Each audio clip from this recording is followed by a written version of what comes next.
September the 1st, 2023. Guys, information coming out from Russia today and from Europe that because of an increase in the conflict in that area in Europe, that they have now announced that its Sarmat ICBMs, intercontinental ballistic missiles, are on combat duty. They quoted the head of the country's space agency, Roscosmos, Yuri Borisov, to confirm the Sarmat strategic complex has been put on combat duty.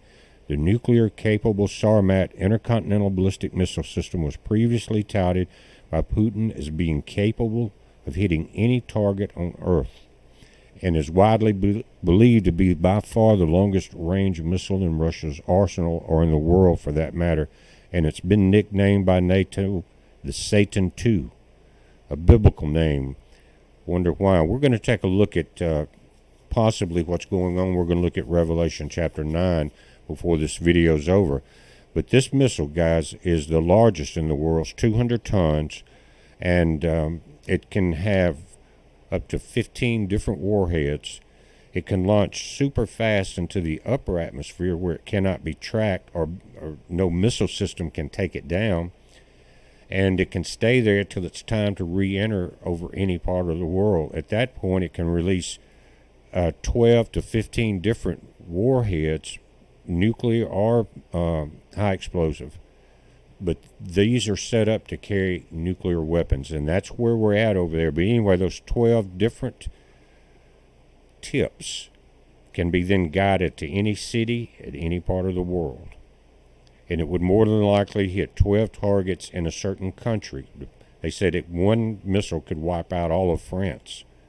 But if you came, say, over the U.S. or anywhere else over the U.S., you took out 12 to 15 strategic targets, then it would be catastrophic. And because you've got 750 kilotons on this thing, and it was only 15 kilotons that was in Hiroshima, those bombs, 750 here. Now, they say that they're silo launched, but again, it's huge, 200 tons, and this is during a prior test. Notice the markings on the rocket, that where they can look at everything that it's doing and really get precision, detail, and speed, things like that. But this was during a test, and again, they say they're silo launched. There's another image I'll show you that possibly they might be mobily launched on a very large platform. I'm not sure, but notice the rail here. This is a photograph, again, from Russian media. Again, another Russian media video. This one's from TASS. And you can see the platform is mobile, this large area here. But I also see this long rail. And I'm not sure if this is the same location. But, guys, this could be a large door opening here, to where this thing is being put into a silo. It may not be mobile launched, but it could be, because it can be transported. But the silo is to hide it and protect it from attack until the moment it's needed. So I don't know exactly how they could be launched as far as the two different ways, but I do know they're saying a lot was moved into the Belarusian area because of the deal with Poland. It continues. It says the Sarmat, which is in a super heavy class of missiles, has a short initial boost phase which gives it better ability to elude all conventional anti-missile defense systems. Given this results in a much smaller window of time to track it. And they don't go into it here, but I think that's because this is the point where it re-enters the atmosphere. It's basically hidden until it's too late. It said, by design, its super long range gives it the ability to reach targets thousands of miles away in the United States or Europe. So it says missiles, but they mean miles, I'm pretty sure. It says, according to its specifications, it is by far the heaviest missile Russia possesses at over 200 tons, and heavier than all foreign competitors. This allows it to carry around 15 warheads up to 750 kilotons. The bomb, again, in U.S. Was dropped on Hiroshima was 15. Now, I don't know if they're saying that each warhead can now handle 750 kilotons or it's the total. Either way, it's nothing you want to experience. It said this could be enough to wipe out a country the size of France. It can also carry hypersonic missiles, rendering most missile defense systems ineffective. They're too fast. This thing can travel at 16,000 miles an hour. It has reportedly been in development since 2009, so we've got 14 years, and has been in testing phase for several years. Some test flights, some of which may have failed, we don't know. The Sarmat has been touted as being able to reach speeds of nearly 16,000 miles an hour. Last year, after a successful test, Putin described the new complex as the highest tactical and technical characteristics and is capable of overcoming all modern means of anti-missile defense. It has no analogs in the world and won't have for a long time to come. This truly unique weapon will strengthen the combat potential of our armed forces, reliably ensuring Russia's security from external threats, and provide food for thought for those who, in the heat of frenzied, aggressive rhetoric, just like we're seeing, try to threaten our country. Without doubt, the timing of today's announcement is also meant to spook Western leaders. Of course it is. It's called saber rattling, except they know this exists. As it says, particularly in the context of Moscow having recently positioned tactical nuclear weapons on Belarusian territory. But guys, that's that 40-mile strip that we've talked about before. Now, what you're looking at here is free software. If you go to BPearthWatch.com, many of you have already done it years ago. And if you look over to the right of the page, there's some links below some of Tina's articles there. And one blue box says eSword, free download. And it's the best search tool that I've seen online. And you can even order the CD. It may cost you a little bit, guys, but if you wanted a hard copy, which may not be bad if the internet goes down. But anyway, it's got the words in Hebrew and Greek, their meanings, search engines. You can look up different things. It's more than I can talk about here. But anyway, free download. One thing I'll tell you that's really good about it, I'm in the King James Version. Notice here, next to it is what is called the King James Version Plus. You'll notice numbers come up here along the edges of each word. In the New Testament, it will be G for Greek. In the Old Testament, it will be an H and a number for Hebrew. Then it will give you the meaning of the word, close meaning. And I've seen a few things that don't line up with some of the other dictionaries and things like that. But overall, it's pretty good. Now, let me back that out, and we're going to look at this just a moment. Now, it's not a long chapter, so we'll just start at the beginning. You know, I've covered these in the series of Revelations, and the entire book. We did all the chapters, and if you look down in the video section under the videos there, you'll see the series of the book of Revelation. There's 7 different videos with about 3 chapters each in them. I think it's pretty good. Anyway, Revelation 9:1, and what happens? Let me stop myself. And I'm sure it's happened to more people than just me. Again, my favorite teacher of all was Pastor Arnold Murray in Gravette, Arkansas. We lost him back in 2014 in February.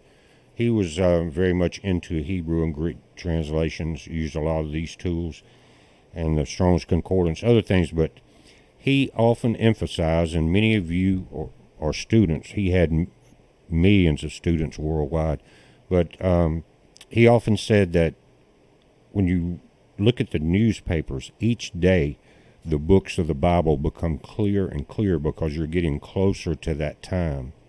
And so, even though I did a series, several months ago, with the events that we're seeing happening now, it opens up a few more windows to look into. So the Word is a living Word; it's always growing and expanding. Anyway, Revelation 9:1, and the 5th angel sounded, and I saw a star fall from heaven into the earth, and to him was given the key of the bottomless pit. Now, as he fell out of heaven, the star, which I believe was Apollyon, he was given those keys. Let's go back to Revelation 1 a minute. and this is John, he said, "When I saw him, I fell at his feet as dead, and he laid his right hand upon me, saying to me, Fear not, I am the first and the last. I am he that liveth," his words are in red, "and was dead, and behold, I am alive forevermore. Amen. And I have the keys of hell and death." There you are. That's who had them.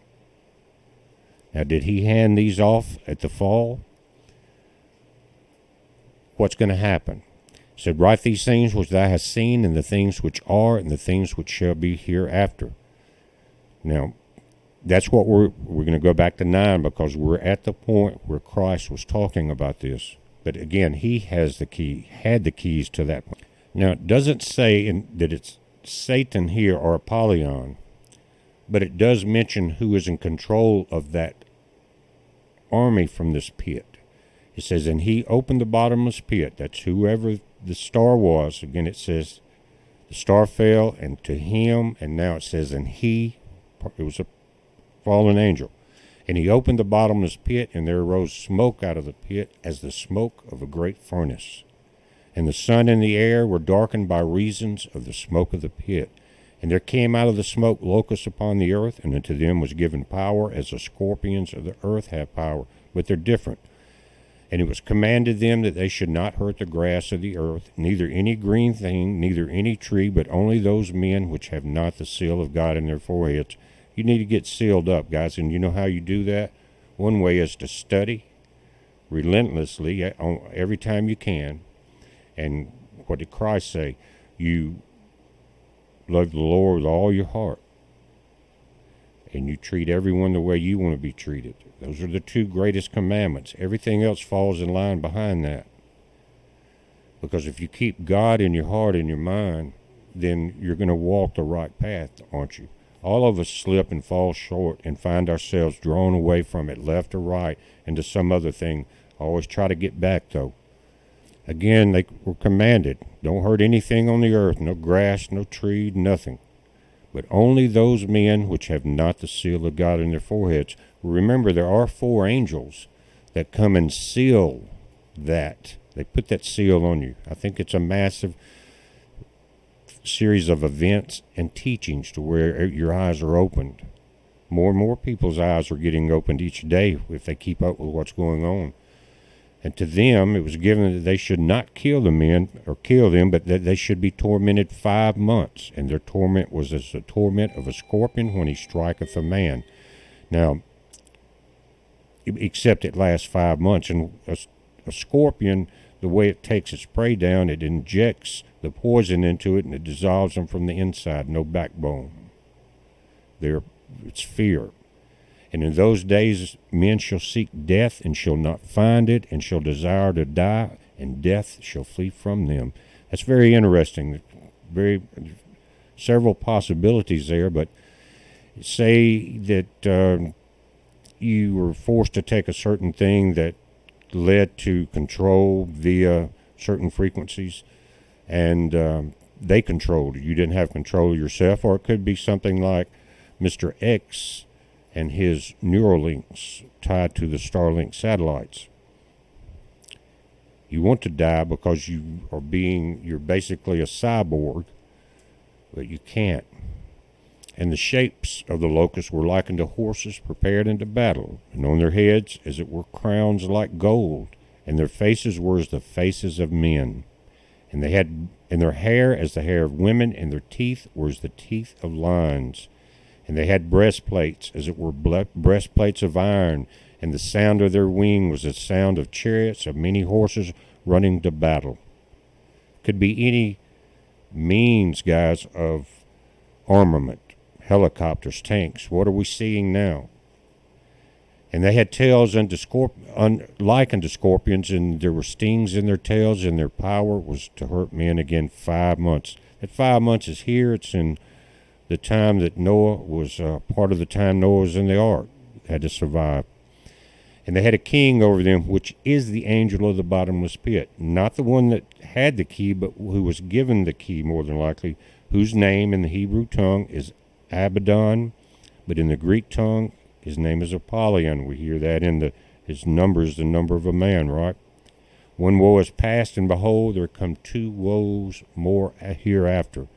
And the sixth angel sounded, and I heard a voice from the four horns of the golden altar which is before God, saying to the sixth angel, now these are not fallen angels, you know that, which had the trumpet, loose the four angels which are bound in the great river Euphrates.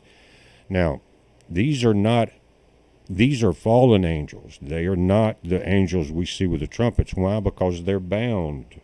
Remember, they were bound.